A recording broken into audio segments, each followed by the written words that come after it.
guys, it's Seth and Lauren from Teamwork Bloomington. We are here today to continue teaching you guys about the abdominals. Yep, so we're going to take you through some of our progressions that we use for our athletes today, but the big thing you're going to see in them is that we're trying to avoid that extended pattern that we've already referenced in our previous video. I'll try to make reference as I coach you on these, but things to think about are the role that your TA is playing as well as your obliques as we go through these. If you haven't had a chance to watch our previous video talking about training your abdominals, make sure that you check that out. It'll be linked in the description.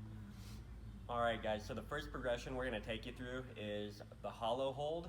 Sort of like a upside down plank is the way that I think about it, but things we're thinking about. Lauren's low back is pressed firmly into the ground with her shoulder blades off the floor, and she's reaching for her toes. If I were to take my hand right underneath her low back, there should be no real estate between her back and the ground, all right? As this gets a little easier for you, you can open up and lengthen that lever that is your body, making it harder. You'll definitely feel the lower you go with your legs especially, you're gonna have that tendency to open up your back. Once you've mastered this, you can actually rock your body, trying to keep everything in that midline of your body nice and tight. So all that movement, she's getting a little rock out of her shoulders and her hips, but her abs are staying locked down the entire time. Then the very last progression that we'll do is called a V-up. This is actually starting with an extended posture and trying to close that down every time. So as you see, we're assuming here that you have enough control over your abs to go from that extended arched back into a lockdown posture. All right, sound good? Sounds great. All right, so the next thing we're gonna work on is gonna be involved with the band, and there's a couple different steps that we're gonna do. So the first thing is just gonna be a pal-off press. So Seth's gonna hold onto the band.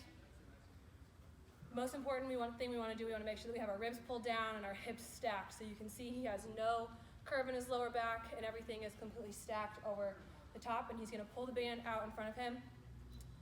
Good, and then right back in, making sure that he maintains that good stacked position the whole time. Good, and he can take a nice breath, maintains that good position. The next step, we will just do a hold. So same exact position here. Make sure that we're not shifting our hips whenever we're getting comfortable.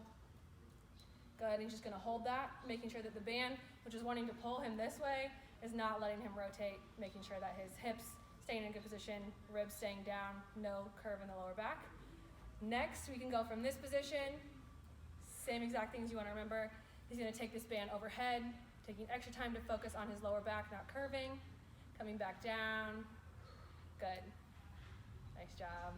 And you can see he has an athletic stance here, so a slight bend in the knees, hips are pushed back just a little bit, but we're still maintaining that stacked position with the hips and the ribs and controlling his breathing, keeping everything stacked. To give you a view of that hip shift from the front, we want to avoid shifting one way or the other, depending on where the band's pulling you. Everything stays nice and vertical. All right, guys, so those are some of our favorite progressions to use. And just to quickly note some of the muscles we're using. Anytime you're shrinking your ribs, trying to push that back into the floor or flatten everything out, you are using your transverse abdominis, that big bracing component, the most important thing in athletics. Alongside that, with the bands up against the wall, using the obliques very strongly, you'll feel a reflexive stability as soon as you pull that band out in front of you. It'll turn right on, should be great. If you're not feeling that, you probably don't have your hips in a very good position, or you might be opened way up as well.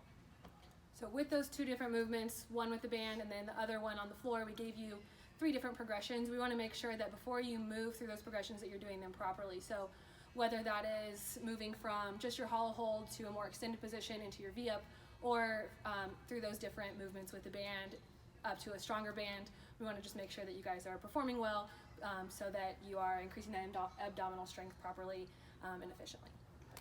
Always have somebody check your back on those hollow holds too. I can't tell you how many times a week I'll say, hey, is your back flat? And then you go to check and there's a little arch there. So the better you can do it, the more efficient you'll be in everything else. Just a reminder again to check out our other abdominal strength video and to remember to subscribe to our channel. Please comment below if you have any questions and stay tuned for more videos. Thanks, guys. Thank you.